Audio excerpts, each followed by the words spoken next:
गांव में एक पिता आधी धोती पहने आधी कंधे पे डाले नंगे पांव शंकर जी को जल चढ़ाने आया, लोटा भर के जल चढ़ाया। पास में एक महात्मा ठहरे थे, उनके पास गया, रोने लगा। क्या बात है? महाराज, बेटी को देखने वाले आ रहे हैं, आप आशीर्वाद दो, सफलता मिल जाए। सवेरे से बेचारे ने कुछ नहीं खाया, पूरे परिवार ने कुछ नहीं खाया, महात्मा से आशीर्वाद लेकर लौटा। और जिस बेटी को देखने आ रहे वो बेचारी सवेरे से सजी संवरी बैठी है, बिल्कुल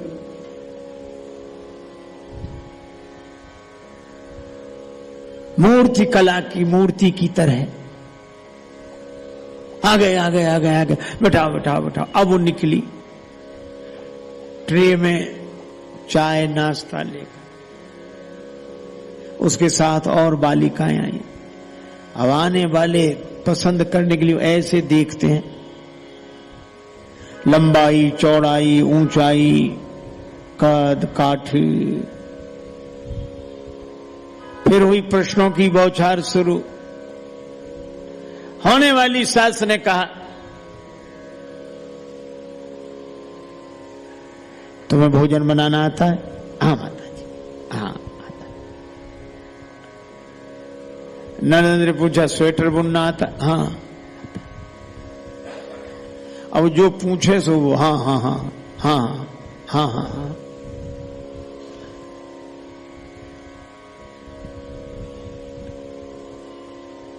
राम राम।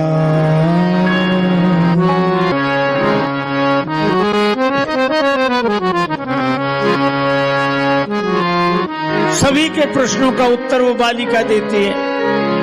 हाँ हाँ।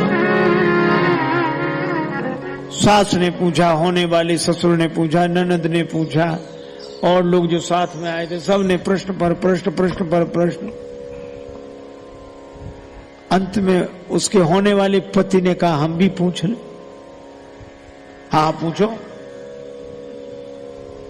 अब सारे प्रश्न पूछे जा चुके थे, बचा तो कुछ था नहीं। बोला, तुमको गाना आता है? बोले, नाचना आता है? आता। ठीक है, अब हम लोग जा रहे हैं, बाद में विचार करेंगे, फिर जो होगा सो उत्तर आ जाएगा। चलें फिर चलें। खा पी के बेचारा पिता देखता रह गया, कोई बात ही नहीं। वो सवेरे से तैयार बैठी बेटी, लेकिन वह भी भारतवर्ष की आर्य ललना थी। और उसने अपने होने वाले पति से कहा कि रुको, तुम लोगों ने 27-28 सवाल हमसे पूछे, हमने सबका उत्तर दिया। अब एक सवाल मैं भी पूछना चाहती हूं। किससे? वो उसी से बोली कि तुमसे ही, तुम्हारे साथ मुझे जिंदगी बितानी है। अब वो मुझसे क्या नहीं पूछ रही हूं। तुमने पूछा नाचना आता? हमने कहा आता है। गाना आता? हमने कहा आता है। अब मैं तुमसे पूछती हूं, तुम्हें तबला बजाना आता है? सच बोला, नहीं नहीं नहीं आता, नहीं आता है। तो बोली, जब मैं नाचूंगी तो तबला तेरा बाप बजाएगा। तुम क्या कैंसिल करोगे? हमने ही तुम्हें कैंसिल कर दिया, चलो जाओ।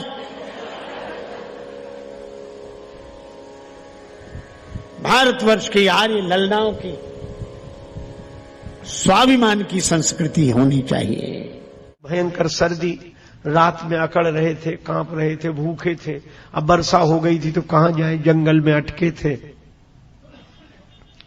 तब तक वो बगल वाले मित्र ने अंधेरे में कुछ खाना शुरू किया, तो दांत से वो चबाए तो कट कट की आवाज हो। तो इस मित्र ने कहा कि क्या खा रहे हो? वो बोला, चने खा रहे हैं। बोले, अजीब मित्रों, हमको नहीं दिया, हमें भी तो दो ना, हम भी तुम्हारे साथ भूखे हैं। तुम अकेले ही खा रहे हो, हमको भी तो खिलाओ। तो वो बोला, चने हैं कहां? बोले, फिर खा क्या रहे हो? बोले, हम तो कल्पना के चने खा रहे हैं। कल्पना के चने खा रहे? तो वो मित्र हंसकर बोला, कि जब कल्पना के ही खाने थे तो चने काहे खा रहे हो, लड्डू क्यों नहीं खाते? जब कल्पना से ही, तो कल्पना के चने खाते तो लड्डू काहे नहीं खाते, उसमें क्या बिगड़ता? तो यही महात्माओं ने हम लोगों से कहा है कि मन को अगर कल्पना के चने ही खाने हैं, संसार की तरफ ही जाना है, तो भगवान की ही कल्पना के लड्डू खाए तो कल्याण हो जाए। किसी से मेरी मंजिल का पता पाया नहीं जाता, जहां मैं हूं फरिश्तों से वहां जाया नहीं जाता। मोहब्बत के लिए कुछ खास दिल मखसूस होते हैं, ये वो नगमा है जो हर साज पर गाया नहीं जाता। प्रेमी से पूछो, एक महिला गरीबनी थी, अपने बेटे को गोद में लेकर आती। राजा ने कहा, देवी तुम तो गांव भर में भिक्षा के लिए जाती हो, गरीबनी हो, हां, तो तुम ढूंढ कर बताओ कि पूरे शहर में सबसे सुंदर बालक कौन है। दूसरे दिन आई, तीसरे दिन आई, राजा ने कहा कल भर, जब चौथे दिन आई, अपने बच्चे को गोद में ली। राजा ने पूछा सबसे सुंदर, वो बोली यही है। राजा ने कहा ये आंखों में कीचड़ ना और गंदा, और गोद में ली, न शकल न सूरत, और राजा का बेटा तुम्हें अच्छा नहीं लगा? गांव भर में कितने सुंदर हैं, वे तुम्हें नहीं दिखाई पड़े, यही सबसे सुंदर है? राजा बोला ये बात हमें समझ में नहीं आई। वो देवी बोली कि समझ में आ ही नहीं सकती, अगर इसको सुंदर देखना हो तो मेरी आंखों से देखो तो पता लगेगा कि ये सुंदर है। इसलिए भक्त की आंख ही ऐसी होती, वहां समझ काम नहीं करती, इसलिए समझ वाले यहीं रह जाते हैं।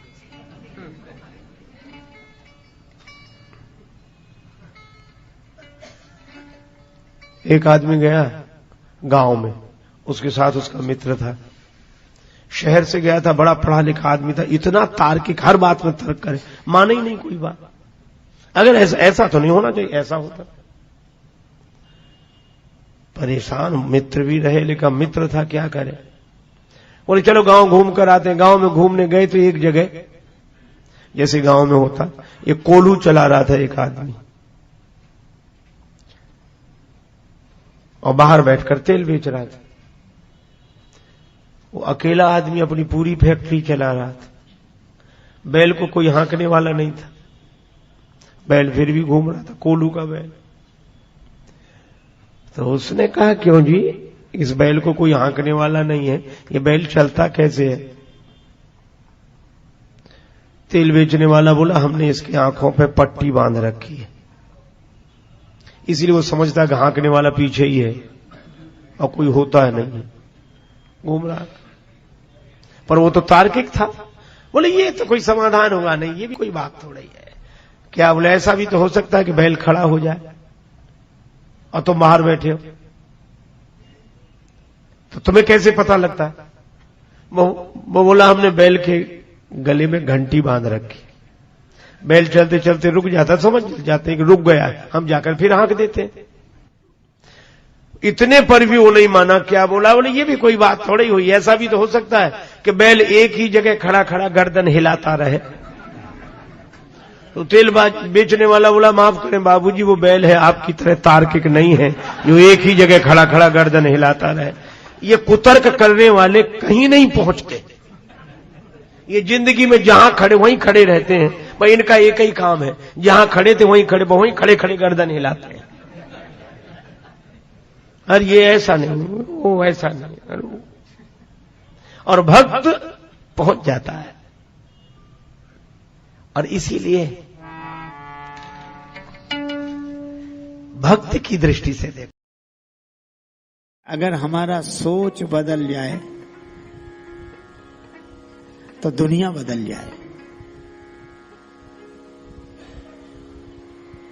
सोच बदल जाए।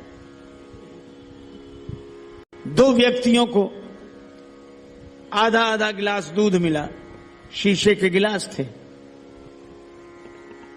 एक गिलास को ऊपर से देखता, क्या होता है इतने, आधा खाली, क्या होता है, बड़ा तनाव में, क्या होता है इसमें। और दूसरा आदमी आधा गिलास दूध लेकर शीशे के गिलास को ऊपर उठा दो, आधा, अरे बहुत है, बहुत है, अरे बहुत है, बहुत है, अरे क्या बात, कमाल हो गया, बहुत बढ़िया, बहुत बढ़िया। दोनों के पास ही आधा आधा है, पर एक गिलास को नीचे से देख रहा है, एक गिलास को ऊपर से देख रहा है। अगर हम लोगों की दृष्टि बदल सके तो सृष्टि चाहे जैसी बनी रहे हमें आनंद देने वाली ही होगी। एक महात्मा के आश्रम में 2 ब्राह्मण देवता ठहरे। श्राद्ध के दिन ब्राह्मणों के निमंत्रणों, ब्राह्मण बड़े आनंद में जावे और शाम के लौटे आवे। महात्मा बड़े प्रसन्न, और पंडित जी, अरे महाराज सब आनंद है, आपकी कृपा से सब ठीक चल रहा है। एक दिन दोनों गए निमंत्रण में, एक उदास, एक हंसता हुआ आया। जो उदास था वो महाराज हुआ है, और जो हाँ महाराज हुआ है। महात्मा जी को लगा अलग अलग जगह गए होंगे ये, सो पूछा क्या अलग अलग जगह गए थे? नहीं नहीं, एक ही जगह। अच्छा, तो उन्होंने स्वागत में अंतर किया होगा, तुम्हें नीचे बिठा दिया, उन्हें ऊपर? नहीं नहीं, एक ही जगह, एक ही तखत। तो खिलाने पिलाने में अंतर किया होगा, इनको हलवा खिलाया हो, तुम्हें कुछ और खिलाया? नहीं नहीं, जो इन्हें खिलाया वो यहाँ। महात्मा बोले अब हम समझ गए, विदाई में अंतर हुआ होगा। बोले नहीं, 5 रुपए इन्हें मिले, 5 हमें। महात्मा बोले जब एक जगह गए, एक जैसा स्वागत, एक जैसा भोजन, एक जैसी दक्षिणा, फिर ये बात समझ में नहीं आ रही कि एक उदास एक प्रसन्न।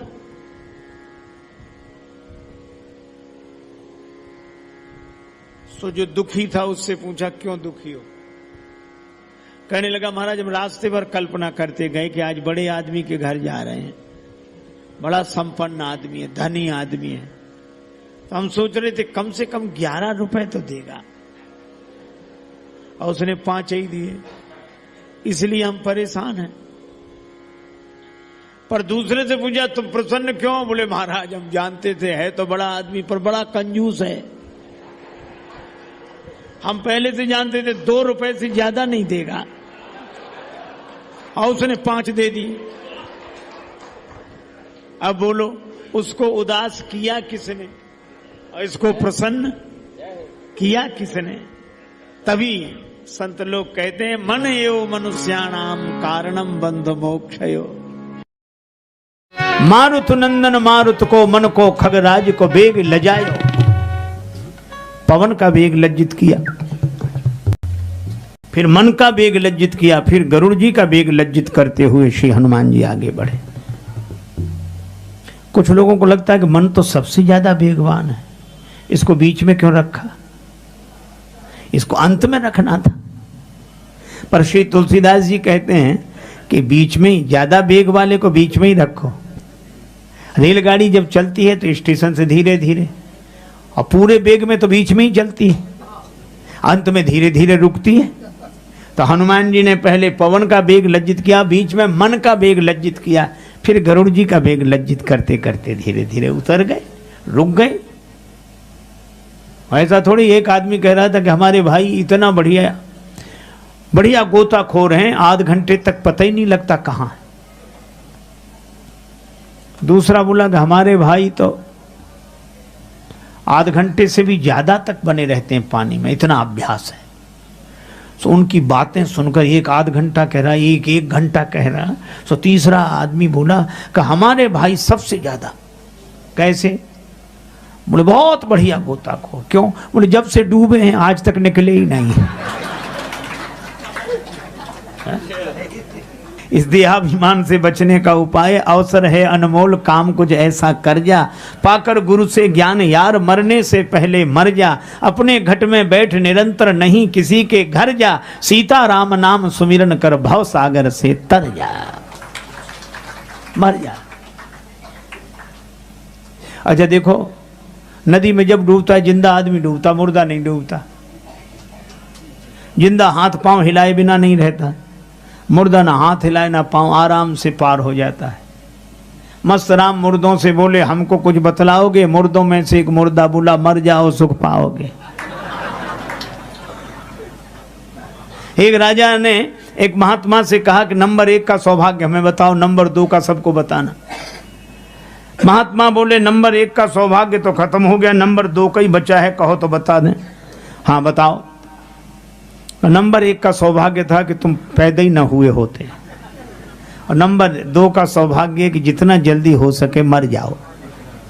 उसे बात समझ में नहीं आई, और महात्माओं की बात सबको समझ में नहीं आती। ये इतने महापुरुष विराजमान हैं, इनको जिंदगी का अनुभव है। अरे मुर्दे का जो सहारा ले ले वो पार हो जाता है। तुलसीदास जी तो मुर्दे का सहारा ही लेके जमुना जी पार कर गए।